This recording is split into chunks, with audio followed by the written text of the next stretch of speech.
सबैजनाले हेर्नु होला हाम्रो एजोलाको लागि पुनः फेरि अर्को प्लास्टिक पोखरी यसरी तयार गर्न गइरहेका छौँ र हामीले पहिले ट्रायलको रूपमा लगाएको एजोला यस्तो भएको छ। यसरी वृद्धि विकास भइरहेको छ भने यसलाई फेरि पुनः अर्को पोखरीमा हामी एजोलालाई बढाउन गइरहेका छौँ। यसरी पोखरी बनाएर प्लास्टिक बिछ्याएर यसमा अलिअलि माटो हालेर पानी लगाउँदैछौँ।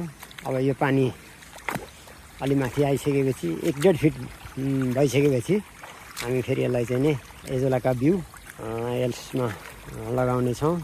र एजोला खेती गर्नु किसानको लागि धेरै राम्रो दानाको स्रोत भएकोले गर्दाखेरि यसबाट पाइने प्रोटिन भिटामिनहरू मिनरल्सहरू चाहिँ नि राम्रो मात्रामा पाउने रहेछ।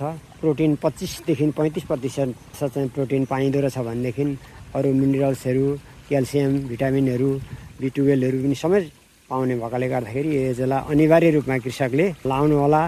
हजुरहरूले पनि गर्दाखेरि चाहिँ उपयुक्त हुन्छ। सबैले यसलाई हेर्नुहोस्, सेयर गर्नुहोस्, कमेन्ट गर्नुहोस्। जानकारीको लागि यो खप्तर सामूहिक कृषि फर्मको तर्फबाट हजुरहरूलाई यो सन्देशमूलक भिडियो दिन गइरहेको छु। सबैलाई धन्यवाद। जय किसान।